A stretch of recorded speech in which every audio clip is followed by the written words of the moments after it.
Bonjour. Dans cette vidéo, nous allons vous parler de deux patrons de conception, soit l'Abstract Factory et Factory Method. Cette vidéo aura pour but d'aborder les patrons de conception Abstract Factory et Factory Method. Nous aborderons premièrement le fonctionnement d'un Simple Factory. Ensuite, nous observerons ce nouveau concept dans le cadre de deux méthodes de conception, soit l'Abstract Factory et le Factory Method. Enfin, nous vérifierons notre compréhension en appliquant l'Abstract Factory et le Factory Method à deux exemples. Alors, pour commencer, un Simple Factory est en fait une classe qui permet de créer des objets. Toutefois, le code qui permet d'instancier ces objets est caché de l'utilisateur. Celui-ci ne fait que rentrer l'objet qu'il veut et la fabrique retourne un objet qui correspond à ce que l'utilisateur veut. Le patron de conception fabrique abstraite ou Abstract Factory est très similaire au Simple Factory. Elle permet de créer des familles d'objets connexes sans avoir à assigner explicitement une classe spécifique quand elles sont créées. La fabrique abstraite est en fait une classe générale que l'on utilise afin d'obtenir d'autres fabriques à partir d'une information provenant de l'utilisateur. Les fabriques créées à partir de la fabrique abstraite sont des fabriques concrètes. Ce sont elles qui créent des objets selon les informations passées en paramètres. C'est dans la classe abstraite que nous retrouvons toutes les méthodes nécessaires afin d'obtenir les fabriques concrètes. L'implémentation des méthodes présentes dans la classe abstraite n'est pas faite directement à l'intérieur de celle-ci, mais plutôt à l'intérieur des fabriques concrètes. Chacune des méthodes dans une fabrique concrète peuvent retourner différents objets selon l'implémentation de cette méthode. Ainsi, chaque fabrique concrète est capable de créer des objets ayant des caractéristiques différentes. Chaque fabrique concrète a au moins une interface.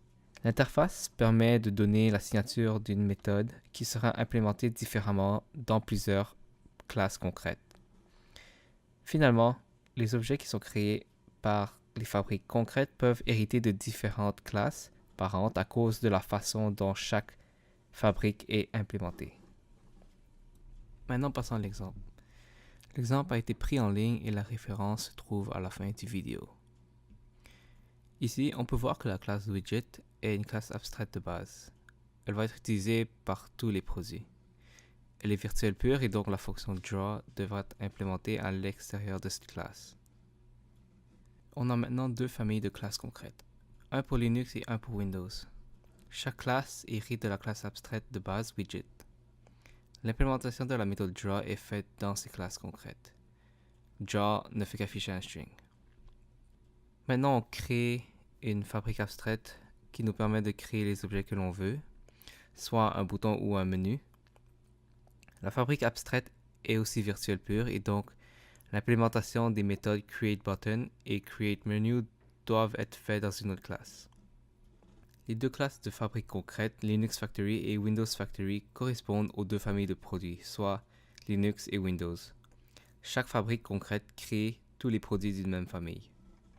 La classe client utilise les fabriques à travers une interface abstraite. Elle utilise les méthodes qui se trouvent dans la classe Factory. Client ne connaît pas les classes des fabriques concrètes et donc il est possible de changer les fabriques concrètes sans aucun problème. Dans le main, on déclare un pointeur de classe Factory.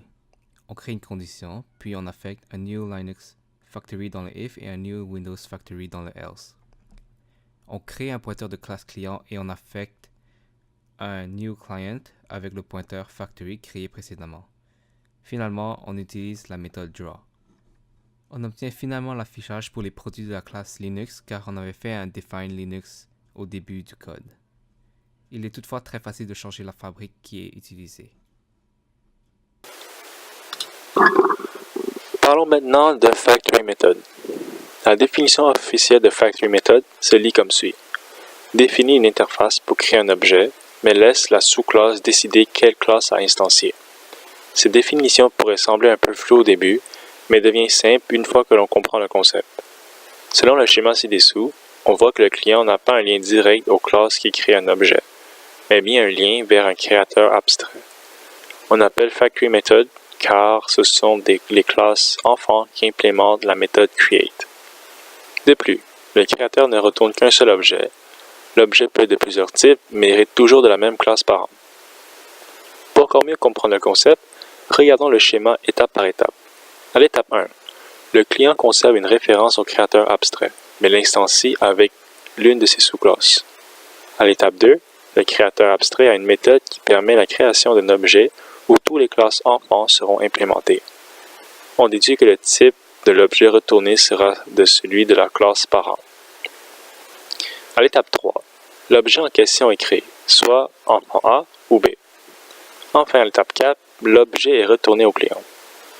Finalement, selon la définition de départ, on peut mieux comprendre que l'interface pour créer un objet sera le créateur abstrait et que ce sont les sous-classes, dans ce cas la classe enfant A ou B, qui décident quelle classe à instancier, créateur 1 ou 2.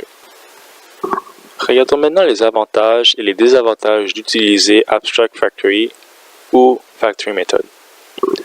En premier lieu, pour les avantages. Lorsqu'on utilise Factory Method, cela relie les hiérarchies de classes parallèles pour savoir quelles classes appartiennent ensemble. Dans Abstract Factory, c'est la fabrique qui assume de créer les produits. En effet, le code client doit juste créer une instance concrète de la fabrique abstraite. Ensuite, il utilise une interface générique pour créer les objets concrets. Si le développeur est sûr d'avoir créé les bonnes classes, il aura les bons produits. Depuis, dans Abstract Factory, ça permet d'isoler la création des objets retournés par la fabrique. Maintenant, pour les désavantages. Abstract Factory ajoute un nouveau produit qui requiert toujours une extension de l'interface. En d'autres mots, ça change tous les sous-classes à dériver. Encore pour Abstract Factory, pour créer les objets, la fabrique dépend de l'interface. Elle doit être modifiée avec ses classes dérivées afin de créer des nouveaux produits. Dans Factory Method, la fabrique utilisée pour créer des objets est reliée au code du client. Il est donc très difficile d'utiliser une fabrique différente pour créer les objets.